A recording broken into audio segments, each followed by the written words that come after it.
जिसने जीसस को पैदा किया। सोचिए, या कोई भी ऐसी मां विद्यावती जिसने भगत सिंह को पैदा किया, जीजा भाई फातिमा मोहम्मद साहब की बेटी थी, हुसैन पैदा हुआ उनके पेट से। मां भगवती सीता कौन है? जनक सुता जग जननी जानकी, अतिशय प्रिय करुणा निधान। कितनी प्रिय, अतिशय। मगर एक सीन जो तुम कह रहे हो उधर करके फिर मतलब बात खत्म करूंगा। एक सीन, अतिशय प्रिय। राम को कितनी प्यारी थी सीता, इतनी प्यारी कि हनुमान के सिर पर हाथ फेरते हुए राम ने कहा था, पता लगाने जा रहे हो, अगर सीता मिल जाए तो कह देना। का क्या कहना है प्रभु? कहा उसको बता देना कि ये सीता, मैं तुमको इतना प्यार करता हूं, कितना प्यार करता हूं, ये तू भी नहीं जानती है, केवल मेरा मन जानता है। तत्व प्रेम कर मम अरु तोरा, अजानत प्रिया एक मन मोरा। औ मनवा सो मन सैदा, रहत तो ही पाही। वो मन भी मेरे पास नहीं है, वो तो तेरे ही पास है। इतना प्यार। लेकिन जब महानायक का उदय होता है तो महानायकत्व, जिसको संस्कृत साहित्य में कहते हैं धीरोदात्त नायक, जिंदगी बलिदान मांगती है। कई बार स्नेहम दया सौख्यम च यदि वा जानकी मपि आराधनाय लोकस्य मुंचतो नास्ति में व्यथा। एक ऐसा समय आता है कि सीता के पेट में बच्चा है, और बच्चा एक नहीं है, दो बच्चे हैं। फर्जी कहानी है कि कुछ बांध करके फेंक दी तो पैदा हो गया ना। एक जाए दुई सुत सुंदर सीता जाए, दो बच्चे पेट में हैं। और उसी समय कुछ ऐसा होता है समाज में, कैरेक्टर एसेसिनेशन, औरत के चरित्र पर आसानी से अंगुली उठाने की बदतमीजी समाज से अब तक गई नहीं है, तब से लेकर के अब तक। औरत को किसी तरह पराजित न कर पाओ ना, तो बस केवल एक वाक्य बोल बना जाना हमारा, बस व्यक्तित्व बन गया उसका। सोचो आप, तो वही काम किया गया सीता के साथ। कोई बोल दिया अपनी पत्नी से कि हाँ राम ना कि मेरा कहीं घूम के आए, हम लोग इसी भाषा में। और अग्नि परीक्षित सीता था, जब पेट में बच्चा था, उस समय आप समझो कुछ ऐसा हुआ कि राम ने कहा, लखन बिना बताए सीता को ले जाकर के निकालो। रात को 1 बजे लखन हक्का बक्का और चुपचाप राम को निहार रहा है। क्या देख रहे हो? ये गजब की बात है। बैठे हैं इंटेलेक्चुअल तबके के लोग, चकित है लखन, आंखें फाड़ करके और पूछता है कि हे भाई, चली जाएंगी तो सह लेंगे आप। सुनो, किसी परिवार का, किसी अभियान का मुखिया कैसे है? राम ने कहा हाँ सह लूंगा। कहा क्यों? कहा रामोस्मि भवभूत उत्तर रामचरितम, रामोस्मि, मैं राम हूं, सर्वम सहे, सब सह लूंगा। चाहे समाज मुझ पर कमेंट करे, चाहे परिवार के भीतर से कमेंट किया जाए, जहां से खंजर मारे जाए, घाव छुपा लूंगा, सह लूंगा। लेकिन अपने परिवार, अपने गांव, अपने नगर का बिखराव कभी नहीं सह सकता। खंजर तो हजारों ने मारे थे मुझे, लेकिन जो दिल पे लगा आके एक दोस्त ने मारा था। ध्यान रखिएगा आप, ये जब 10 लोगों को मेला कराने के लिए गार्जियन लेके जाता है ना, तो कौन लड़का जिलेबी खाए, कौन लड़का फुलौना खरीदी, कौन कुछ, हम घोड़ा ले, कौन बांसुरी चाहे। अर्जुन मलिकवा सतमा गए। वो कौन कवि है? कैलाश गौतम। उनकी कविता की अंतिम लाइन है कि गदोरी में सूती मलक जाता हुआ, मने माने खर्चा जोगत जाता।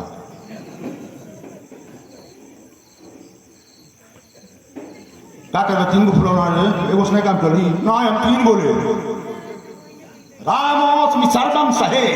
और लखन लेकर के रात को 1 बजे निकल जाते हैं। और जब निकलते हैं, कहाँ चलना है लखन? तो कहा जाता है, रवायत है, मेहरुआ के पेटवा में लड़का बतनी घुमा के आ रहा तनी ढटिया बोले मत, ऐसा कहती हैं माताएं। तो सीता ने यही समझा कि हमको क्या सुबह तक हम लोग पहुंच जाएंगे आश्रम तक और घूम लेंगे ये वो। हाँ चलो लखन। और उसके बाद आधी रात को, भयानक गहरी अंधेरी रात, और बीच जंगल में ले जा करके, और लखन ने रथ को रोक दिया और कहा कि उतरिए, आइए। वो उतरी, अपने भी उतरे। उतरने के बाद आंखों को चुराते रहे, मिला नहीं पा रहे थे, आंखें कटवा रही थी, बहुत जबरदस्त एक्टिंग करनी पड़ रही थी, दिल टूट रहा था। प्रणाम किया और कहा कि मैं जा रहा हूं भाभी। चलोगे नहीं क्या? नहीं। चलो फिर लौटते हैं। कहा नहीं भाभी, आपको नहीं जाना। कहा क्यों मुझे? और छाती पर पत्थर रख करके लक्ष्मण ने कहा, भाभी आसमान और जमीन को गवाही मान करके ये बोलता हूं, चक्रवर्ती सम्राट राजा रामचंद्र ने अपनी पटराजमैसी भगवती सीता को वनवास दे दिया है और घर से निकाल दिया। आप नहीं जा सकते हैं, केवल मुझे जाना होगा। और यही कह करके वो रथ में लगे हुए मसालों की रोशनी में और वापस रथ को घुमवा लेते हैं और रथ निकलने लगता है। ये चुपचाप हक्का बक्का खड़ी हैं, मेरा कसूर क्या था? रथ की घंटियां धीरे धीरे धीरे धीरे उनकी आवाज धीमी होती चली जा रही है और सुदूर निकल जाता है जब रथ। अकेली है सीता, हाथ तक अपना ही हाथ दिखाई नहीं दे रहा है, इतना बयाबा, इतना अंधकार, गहन अंधेरा, जैसे अमावस की रात हो। मेरा दोष क्या है? कहां जाऊं? पेट में 2 बच्चे हैं, मेरे पति, मेरे राम, मेरे राघव। और सीता के मन में सवाल नहीं उठा, सवाल मेरा है। और किसी भी लड़की में उठ जाएगा कि राम, तुम राम इसलिए हो सके कि दुनिया के सबसे धनवान के सामने तुम्हारी पत्नी झुकी नहीं थी। राम, तुम्हारे मुंह पर उजाला इसलिए था कि तिनके से औकात दिखा दिया था दुनिया के सबसे बड़े कारपोरेट और पूंजीवादी को। अरे कल्पना करो, कल्पना करने से पहले कानों पर और दिमाग पर हाथ रखना पड़ेगा। काश अगर रावण की बात को मान लिया होता उसने, तो पूरा रघुवंशी खानदान कहीं मुंह दिखाने लायक नहीं बचता। और आज वही सीता अकेले है, बयान, और चारों ओर से सन्नाटे की आवाज। सन्नाटे की अपनी आवाज होती है, जिस्मों से बाहर निकल के अनुरागियां बोलती हैं, कोई नहीं बोलता तो तन्हाइयां बोलती हैं। उसमें झिंगुरों की टिर्र टिर्र की आवाज, सियारों की हुआ हुआ, लकड़बग्घों की हूं और बांस के पेनों की चरमर चरमर आवाज आ रही है। भयावह भय का माहौल। और सीता जार जार रोने लगती है। अचानक आंसुओं का समंदर मानो उमड़ पड़ता है। पत्तों के कोनों से भी पानी की बूंदें निकलने लगी, मानो जंगल सीता की रुलाई में उनका साथ निभा रहा। और उसी समय पीछे आपको आवाज साफ जा रही है ना सबको? हाँ। उसी समय अचानक उस वेदना के लम्हे में, ये अंतिम बात कह रहा हूं, उस वेदना के लम्हे में अचानक मां भगवती गंगा प्रकट कर गई। गंगा आभा मंडल के नाते थोड़ा चेहरा दिखा, ग्लो था। सीता ने ऐसे देखा, गंगा ने कहा, पहचानती हो मुझको? हाँ, गंगा मैया, गंगा मैया, प्रणाम, बलिहारी जुगल पावन के। पहचानती? केवल पहचानती हो कि जानती भी हो? का मतलब नहीं समझी मैं। का सुनो, मैं गंगा हूं, मैं भागीरथी गंगा। और जानती हो ब्रह्मा के लिखे को मिटाने वाला कोई है? का कोई नहीं। का नहीं, एक है। का कौन? का शंकर। भावी में की सखई त्रिपुरारी, ब्रह्मा के लिखने को मिटा देने की औकात रखने वाले शंकर की खोपड़ी पर मैं रहती हूं। शंकर की खोपड़ी पर रहती हूं। तो मेरी पावर सोचो। कहा हाँ हाँ, अरे आपके बारे में कौन नहीं जानता माँ। तो कहा उसी पावर के हवाले से कह रही हूं, राम ने वनवास दिया है, लेकिन इतनी ताकत हमारे में है कि कम से कम 3 कोई मुद्दा उठाओ, मैं बदल दूंगी चुटकियों में। 3 वरदान दे सकती हूं, 3 से ज्यादा नहीं। सुन सीता, आंख बंद कर, वरदान मांग मुझसे। अभी जो तेरा देवर लौट करके गया है, भाग करके आएगा और पैरों पर गिर करके क्षमा मांगेगा, रथ पर बैठा करके वापस अयोध्या ले जाएगा। सुन, वरदान मांग मुझसे। जरा एक बार आंखें बंद करके खोल और कहा मां वरदान दे। ऐसा वरदान दूंगी, लक्ष्मण को छोड़, वो चक्रवर्ती सम्राट राजा राम भाग करके आएगा पांव पैदल और घुटनों के बल पर बैठ करके तुमसे सिफारिश करके तुमको अयोध्या वापस ले जाएगा। अरे छोड़ सीता, ये सारी बातें छोड़, तू वरदान मांग, आंखें बंद कर, दोबारा खोल, तू अपने आप को अयोध्या के महल में पाएगी। तू वरदान मांग, मांग, मांगेगी? हाँ मांगूंगी, मांग, केवल 3 पावर है मेरे पास। गंगा भैया हाथ जोड़ करके दामन फैला करके वरदान मांगती हूँ, दे दो। मांगो। पहला बरतों से मांगू, सीता मैया गंगा मैया पुरवहु हो। मैया रहिया में लक्ष्मण देवरवा कुशल घर पहुँचे न हो। मेरा देवर बहुत प्यारा है, बहुत मासूम है, अंधेरी रात है और कहीं कोई दिक्कत ना हो, कुशल से अपने घर वो पहुंच जाए। कहा दिया, लेकिन पागल हो गई हो तुम? अरे अपने लिए मांग, 2 बचा है, केवल 2 बचा है। कहा एक और दे दो। हम मांगो। कहा मां, प्राण निकलने वाले यहां तक आ गए, राम के बिना सीता कैसे जिंदा रहेगी भाई? कहिए तो भिन्न न भिन्न, का फिर जिंदा कैसे हो? का इसलिए जिंदा हूं कि पेट में किसी की निशानी है, इसीलिए प्राण निकल नहीं रहा है और लग रहा है कि निकल जाए। बस ये वरदान दे दो। दूसर बरतों से मांगू, गंगा मैया पुरवहु हो। मैया पेटवा में जे कर ललनवा, पिता से मिल जाए न हो। जब तक बाप और बेटों की मुलाकात न हो जाए तब तक ये जान न निकले। बस ये दूसरा वरदान दे दो। अरे दिया, तुम पागल हो गई हो? दे दिया, एक और बचा है। तुझे कसम है ये वरदान तुमको अपने लिए मांगना होगा।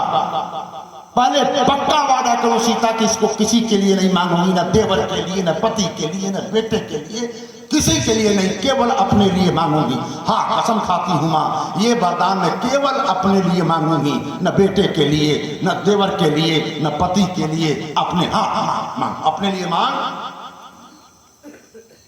कहा गंगा मैया ये आखिरी वरदान आपसे मांगती हूँ।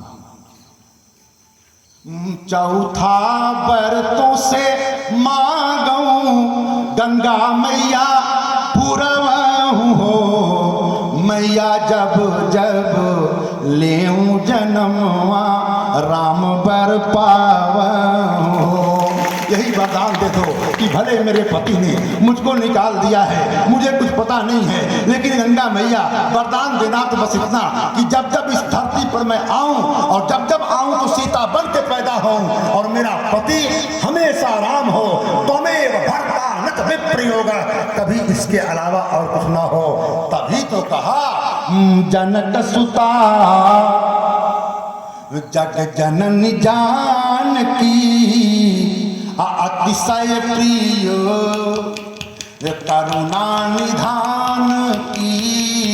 अता के जुग पद कमल मनाऊं, अजासु कृपा निर्मल मति पाऊं। जासु कृपा। तो उन्हीं माँ भगवती सीता के सामने बालक बनकर के हनुमान जाते हैं। आप सूक्ष्म रूप धर सिंह दिखावा, विकट रूप धर लंक जरावा। कहाँ छोटा बनकर के रहना चाहिए, कहाँ अगलों की औकात दिखा देनी चाहिए, ये हनुमान से कोई सीखे। जहां अपने लोग हों थोड़ा आलोचना करते हो, समालोचना करते हो, कुछ बोलते हो, ना ना सूक्ष्म रूप धरी, सूक्ष्म रूप धरी से यही दिखावा।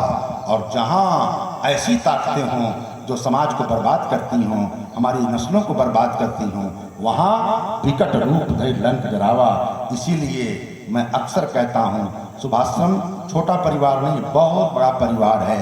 परिवार का यह अर्थ केवल घर से नहीं है, लड़के आते हैं शिवम वगैरह यूनिवर्सिटी से, अभिषेक आया है अभी, ये सब एक विशिष्टतम वैचारिकी की छाया में है।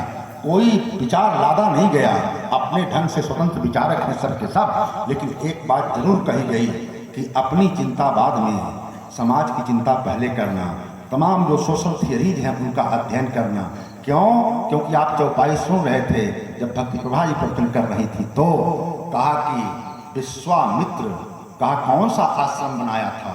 कहा विश्वामित्र के आश्रम का नाम था सुभाषचंद्र। विश्वामित्र महामुनि ज्ञानी, अब सही विपिन शुभ आश्रम जानी। तो जिस दौर में बाकी के महात्मा स्वर्ग जाने के लिए तपस्या कर रहे थे, उस दौर में सुभाषचंद्र में रहने वाला विश्वामित्र स्वर्ग की तपस्या नहीं कर रहा था, दशरथ के दरबार में कह करके समाज में दुष्टों के विनाश के लिए राम को मांग रहा था। अगर तुम सुभाषचंद्र की छाया में हो, तुम्हारी जिम्मेवारी है कि समाज के दुष्टों के विनाश के लिए उस परम चेतना को अपने भीतर उतारो और प्यार को फैलाओ। जो उनका काम है वो अहले सियासत जाने, मेरा पैगाम मोहब्बत है, जहां तक पहुंचे आप ध्यान रखें कि संत वही होता है, साधु वही है जो समाज को, आगे आने वाली नस्लों को जगाने का काम करे, बनाने का काम करे, विचार थोपने का नहीं, सोचने की प्रक्रिया को शुरू करावे।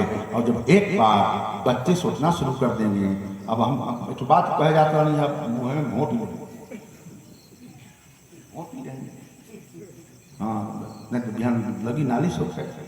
जब वो लोग बैठ के ताश खेल जाए जाने को है ना, तो लड़का कहाँ देंगे, लड़का कहाँ देंगे। तो इसलिए एक ऐसे समाज की स्थापना हो।